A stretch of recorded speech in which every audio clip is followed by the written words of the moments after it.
Istana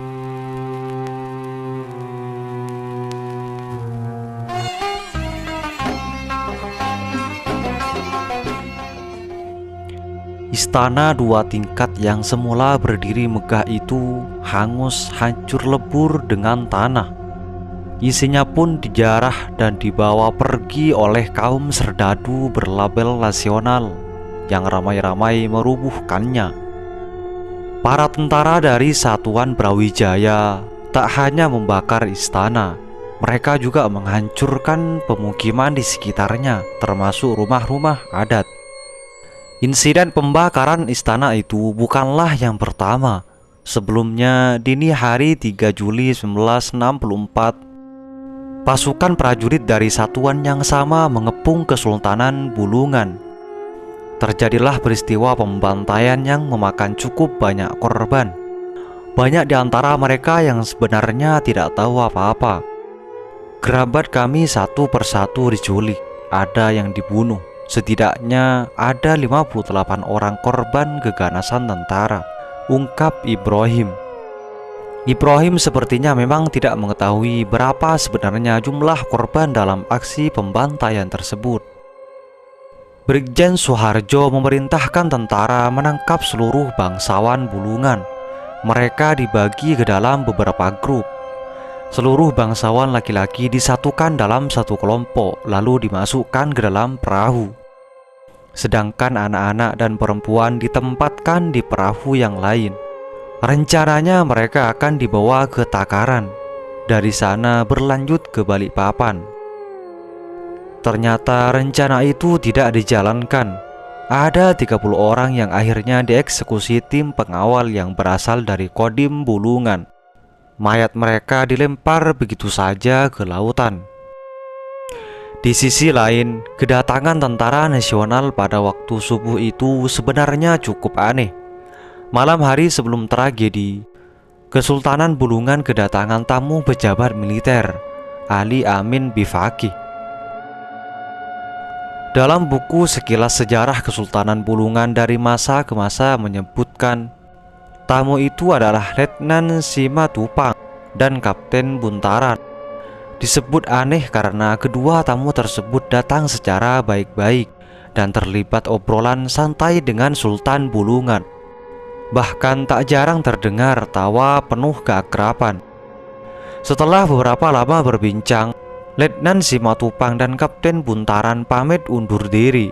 Sang Sultan pun berkenan mengantar kedua tamunya sampai ke tangga istana. Dan selepas tengah malam menjelang esok hari berikutnya, terjadilah operasi penyerbuan yang diikuti aksi pembantaian.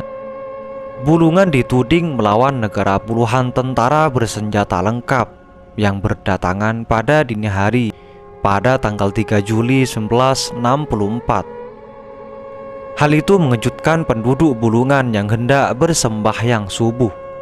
Tepat jam 6 pagi, warga dikumpulkan dan tampillah Mayor Sumina Husain, Komandan Kodim, yang lantas berseru lantang. Beliau mengatakan, para bangsawan Bulungan ingin memberontak terhadap pemerintah Republik Indonesia yang sah. Dikutip dari Lentera Timur yang secara langsung mewawancarai Ibrahim pada 2012, seruan Mayor Sumina Husain itu ditegaskan kembali oleh Letnan Simatupang, yang merupakan salah satu tamu Sultan Bulungan yang semalam bercengkrama di istana.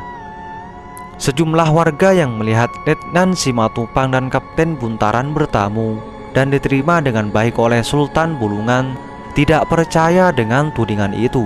Namun aparat tetap bersikeras. Bahkan menurut laporan Lentera Timur, Letnan Simatupang memerintahkan salah satu anak buahnya untuk menembak mati seorang tokoh adat yang menyangkal tuduhan tersebut. Setelah tragedi pada 3 Juli 1964 itu, beberapa hari setelah terjadi aksi lanjutan, istana ditutup paksa. Harta benda yang ada di dalamnya dijarah. Tak hanya itu, satu persatu bangsawan Bulungan tiba-tiba raib tanpa diketahui sebabnya, termasuk sang sultan. Ada pula yang ditangkap, bahkan dibunuh.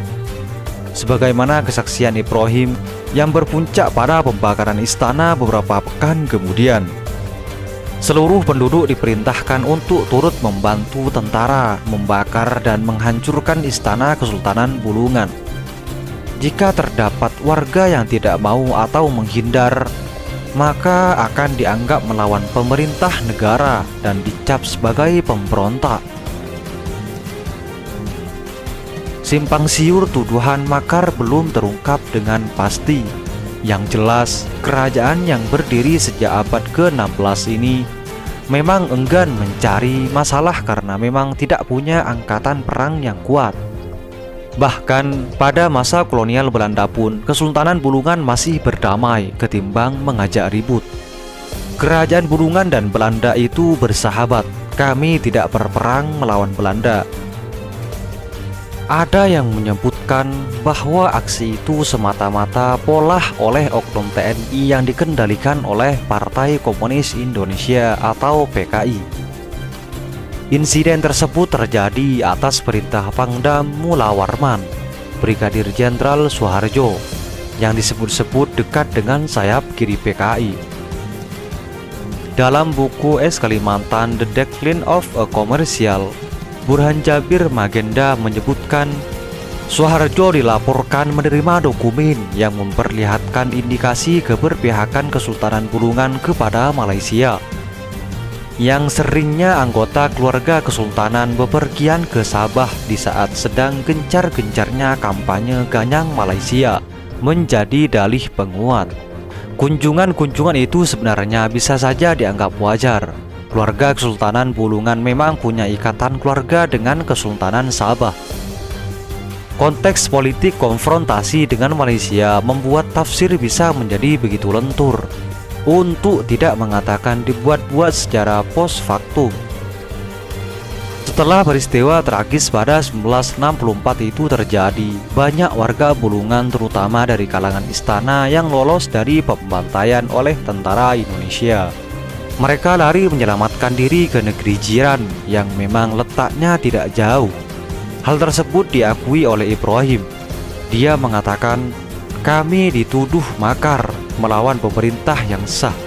Akibatnya banyak kerabat kami yang lari ke Malaysia dan memilih menjadi warga negara Malaysia ketimbang negara Indonesia sendiri."